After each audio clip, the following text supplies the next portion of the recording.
मैं हूँ डॉक्टर टीना शर्मा और आज हम बात करने वाले हैं आईयूआई की। तो देखिए कुछ जो मिस्टेक्स हैं जो आईयूआई होने के बाद पेशेंट्स कर देती हैं, महिलाएं कर देती हैं, जिसकी वजह से उनकी जो इम्प्लांटेशन है वो या तो फेल हो जाता है या फिर अर्ली मिसकैरेज हो जाता है और रिज़ल्ट उनका नेगेटिव आता है। तो देखिए आज हम इन्हीं चीज़ों के बारे में बात करेंगे।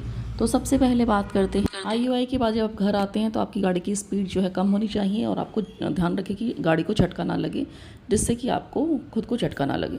दूसरा है कि आईयूआई के बाद आप कोई भी भारी सामान नहीं इधर उधर करेंगे, ना तो उसको खींचेंगे, ना उसको धक्का लगाएंगे, ना उठाएंगे।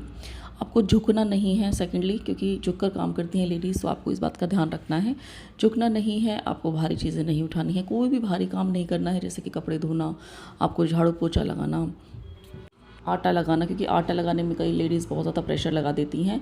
तो उसके लिए मैंने अलग से वीडियो बनाई है। अगर आप आटा जो है लगाना चाहते हैं, आटा भिगोना चाहते हैं, तो आप उस तरीके से आप भिगो सकते हैं। आपके पेट पर प्रेशर नहीं आना चाहिए। कहने का मतलब आपको कोई भी ऐसा काम नहीं करना है जिससे कि आपके पेट पर प्रेशर पड़े, खासकर झुकना और कोई भी चीज़ सरकाना, जैसे लोग झाड़ू पोछा लगाते टाइम चीज़ें सरकाते हैं। दिवाली की सफाई, जैसे अब दिवाली आ रही है, तो ये सब आपको अवॉइड करने हैं। आपको जंप नहीं करना, आपको कोई भी हैवी एक्सरसाइज नहीं करनी है। आप वॉकिंग कर सकते हैं और कपालभाति को अवॉइड करेंगे अगर आप योगा करते हैं। इसके अलावा आप बाहर का खाना नहीं खाएंगे, खासकर चाइनीज़ फूड आपको नहीं खाना। हम बोल देते हैं पेशेंट को कि आपको बाहर का खाना नहीं खाना, तो वो घर में चाइनीज़ बनाने लगते हैं। तो देखिए आपको ये अवॉइड करना है। मिर्च मसाले का खाना और खासकर चाइनीज़ जिसमें अजीनोमोटो होता हो, वो आपको अवॉइड करना है। इससे आपके बेबी की ग्रोथ रुक सकती है। तो आपको घर का बना सिंपल कम मिर्च मसाले का खाना खाना है।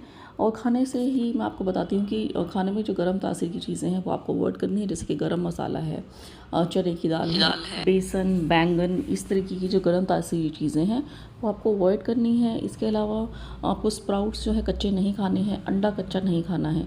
अगर आपको स्प्राउट्स खाने हैं तो आप उन्हें या तो स्टीम करके खाएंगे या रोस्ट करके खाएंगे, ताकि जो उसमें जर्म्स वगैरह हैं वो आपको इन्फेक्शन ना कर पाएँ। तो इस तरीके से आपको जो भी ठंडी तासीर की चीज़ें हैं वो आप खा सकते हैं। इसके बाद आपको एक जो है थंब रूल याद रखना है कि आप कोई भी चीज़ बहुत ज़्यादा एक्सेस में नहीं खाएंगे।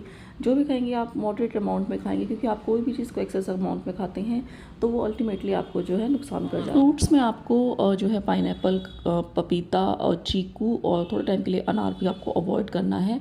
इसके बाद आप अनार बाद में खा सकते हैं, लेकिन आपको स्टार्टिंग के टाइम पे थोड़ा सा अनार को अवॉइड करना है। इसके अलावा अगर आप ड्राई फ्रूट्स खाते हैं तो भिगो कर खाएंगे उनको।